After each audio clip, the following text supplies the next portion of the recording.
ಮುನಿಸುರುತ ತೀರ್ಥಂಕರರ 31 ಅಡಿ ಎತ್ತರದ ಪ್ರತಿಮೆ ಹಾಗೂ ಶೀತಲನಾಥ ತೀರ್ಥಂಕರರ ಪದ್ಮಾಸನ ಭಂಗಿಯ 24 ಅಡಿ ಎತ್ತರದ ಮೂರ್ತಿಯನ್ನು ಜೈನರ ಗುತ್ತಿಯಲ್ಲಿ ಪ್ರತಿಷ್ಠಾಪಿಸಿದ್ದು, ಇದರ ಅಂಗವಾಗಿ ಬೃಹತ್ ಪಂಚಕಲ್ಯಾಣಕ ಪ್ರತಿಷ್ಠಾ ಮಹೋತ್ಸವವನ್ನು ಇದೇ 2024ರ ನವೆಂಬರ್ 29ರಿಂದ ಡಿಸೆಂಬರ್ 4ರವರೆಗೆ ವೈಭವದಿಂದ ನಡೆಯಲಿದೆ ಎಂದು ಜೈನರ ಗುತ್ತಿಯ 108 ವೀರ ಸಾಗರ ಮುನಿ ಮಹಾರಾಜರು ಹೇಳಿದರು.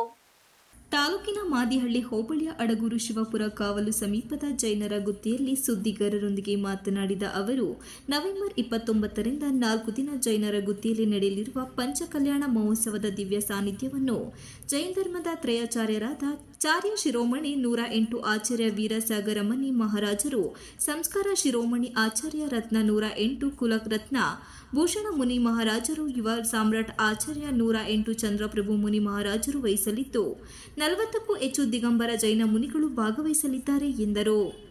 ಈ ಪಂಚಕಲ್ಯಾಣ ಮಹೋತ್ಸವವು ಶ್ರವಣಬೆಳಗೊಳ ಬಾಹುಬಲಿ ಮಹಾಮಸ್ತಕಾಭಿಷೇಕದ ನಂತರ ಹೆಚ್ಚು ಜೈನ ಮುನಿಗಳ ಸಾನ್ನಿಧ್ಯದಲ್ಲಿ ನಡೆಯುವ ದೊಡ್ಡ ಧಾರ್ಮಿಕ ಕಾರ್ಯವಾಗಿದೆ. ವಿವಿಧ ಜೈನ ಮಠದ ಭಟ್ಟಾರಕರು ಭಾಗವಹಿಸಲಿದ್ದಾರೆ. ಪಂಚಕಲ್ಯಾಣ ಮಹೋತ್ಸವಕ್ಕೆ ಕರ್ನಾಟಕವಲ್ಲದೆ ಉತ್ತರ ಭಾರತದಿಂದಲೂ ಭಕ್ತರು ಆಗಮಿಸಲಿದ್ದಾರೆ ಎಂದರು. ಕಳೆದ 1 ದಶಕದಿಂದ ಅಭಿವೃದ್ಧಿ ಕಾಣುತ್ತಿರುವ ಜೈನರ ಗುತ್ತಿಯು ಐತಿಹಾಸಿಕ ಮಹತ್ವ ಹೊಂದಿರುವ ಪುಣ್ಯಕ್ಷೇತ್ರವಾಗಿದೆ. ಶ್ರವಣಬೆಳಗೊಳದ ಮಠಾಧೀಶರಿಗೆ ಬಲ್ಲಳರಾಯ ಜೀವರಕ್ಷಾ ಪಾಲಕ ಎಂದು ಬಿರುದು ನೀಡಿದ ಸ್ಥಳವಾಗಿದೆ. ಅಡಗೂರಿನಲ್ಲಿ ನೆಲೆಸಿದ ಎಸ್ಪಿ ನಾಗಕುಮಾರ್ ಬರಡು ಭೂಮಿಯಂತಿದ್ದ ಜೈನರ ಗುತ್ತಿಯ ಸ್ಥಳದಲ್ಲಿ ಆಗಾಗ್ಗೆ ಪೂಜೆ ಮಾಡುತ್ತಿದ್ದರು. ಕಾಲಕ್ರಮೇಣ ಅಡಗೂರಿನ ದಿವಂಗತ ರತ್ನರಾಜು ಮರಿಯಣ್ಣ ಸಹಕಾರ ನೀಡಿದರು. 10 ವರ್ಷದ ಹಿಂದೆ ನಾವು ಜೈನರ ಗುತ್ತಿಗೆ ಭೇಟಿ ನೀಡಿ ಸಮಾಜ ಬಾಂಧವರನ್ನು ಒಗ್ಗೂಡಿಸಿ ಟ್ರಸ್ಟ್ ರಚಿಸಿ ಎಲ್ಲರ ಸಹಕಾರದಿಂದ ಜೈನ ಗುತ್ತಿ ಅಭಿವೃದ್ಧಿಯತ್ತ ಸಾಗುತ್ತಿದೆ ಎಂದರು. ಆಮೇಲೆ ಜೈನ್ ಮೆಡಿಕಲ್ ಕಾಲೇಜ್ ಅಂತ ಆಗೋದಿದೆ. ನಮ್ಮ ಈ ಭಾಗದಲ್ಲಿ ಜೈನ್ ಮೆಡಿಕಲ್ ಕಾಲೇಜ್ ಅಂತಿಲ್ಲ, ಅದನ್ನು ಮಾಡೋದಿದೆ. ಅನೇಕ ಹಲವಾರು ಪ್ಲಾನ್ಗಳೆಲ್ಲ ಇದಾವೆ. ಇದು ಬರೀ ಮಾತ್ರ ಜೈನರಿಗೋಸ್ಕರ ಅಂತಲ್ಲ, ಮುಖ್ಯವಾಗಿ ತಿಳ್ಕೊಳ್ಳೋದು ಈ ಕ್ಷೇತ್ರ ಉಳಿಸ್ತಾ ಇರೋದು, ಕ್ಷೇತ್ರ ಬೆಳೆಸ್ತಾ ಇರೋದು ಮಾತ್ರ ಜೈನರಿಗೋಸ್ಕರ ಅಲ್ಲ. ಇಲ್ಲಿ ಸುತ್ತಮುತ್ತ ಹಳ್ಳಿಯಲ್ಲಿರುವಂಥ ಎಲ್ಲ ಬಡ ಜೀವಿಗಳಿಗೆ, ಎಲ್ಲ ಬಡ ಮಕ್ಕಳಿಗೆ ಇದರ ಸಹಕಾರ ಆಗಬೇಕು. ಎಲ್ಲ ಬಡ ಮಕ್ಕಳು, ವಿದ್ಯಾರ್ಥಿಗಳು ಅವರು ಒಳ್ಳೆ ಸುಶಿಕ್ಷಿತರಾಗಬೇಕು.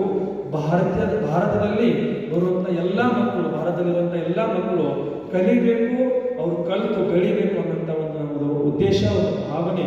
ಆ ಭಾವನೆ ನಾವಿಲ್ಲಿ ಇಟ್ಕೊಂಡು ನಾವು ಕ್ಷೇತ್ರವನ್ನು ಬೆಳೆಸ್ತಾ ಇದ್ದೀವಿ.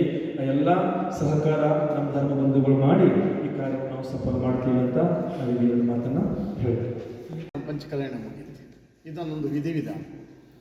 ಇದ್ರ ಜೊತೆಗೆ ನಾವು 4, 5, 6 ದಿವಸ 6 ಧರ್ಮಸಭೆಗಳನ್ನು ಸಹ ಏರ್ಪಾಡು ಮಾಡಿದ್ದೀವಿ. ಮೊದಲನೇ ದಿವಸದಲ್ಲಿ ನಮ್ಮ ರಾಜಕೀಯ ಪ್ರತಿನಿಧಿಗಳು, ನಾವು ಎಲ್ಲ ಪಕ್ಷದವ್ರನ್ನೂ ಕರಿತೀವಿ.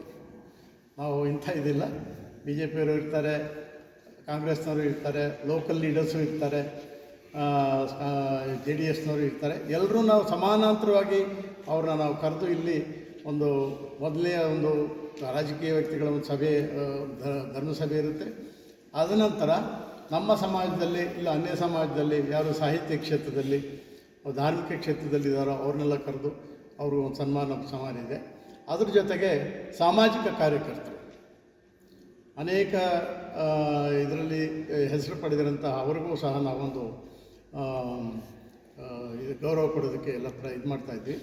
ಸುದ್ದಿಗೋಷ್ಠಿಯಲ್ಲಿ ಜೈನರ ಗುತ್ತಿ ಪಂಚಕಲ್ಯಾಣ ಸಮಿತಿ ಕಾರ್ಯಾಧ್ಯಕ್ಷ ಕುಣಿಗಲ್ ಬ್ರಹ್ಮದೇವಯ್ಯ, ಕೋಶಾಧ್ಯಕ್ಷ ಜಯೇಂದ್ರ ಕುಮಾರ್, ಸಹ ಕಾರ್ಯದರ್ಶಿಗಳಾದ ಬ್ರಹ್ಮೇಶ್, ನಾಗೇಂದ್ರ ಪ್ರಸಾದ್, ಆಹಾರ ಸಮಿತಿ ಸಂಚಾಲಕ ದಾವನ್ ಜೈನ್, ತಾಲೂಕು ಪತ್ರಕರ್ತ ಸಂಘದ ಅಧ್ಯಕ್ಷೆ ಭಾರತಿಗೌಡ, ಮಾಧ್ಯಮ ಸಮಿತಿ ಸಂಚಾಲಕ SN ಅಶೋಕ್ ಕುಮಾರ್, HS ಅನಿಲ್ ಕುಮಾರ್ ಇದ್ದರು. Ganesh, TV 46 Malenadu news, Belur.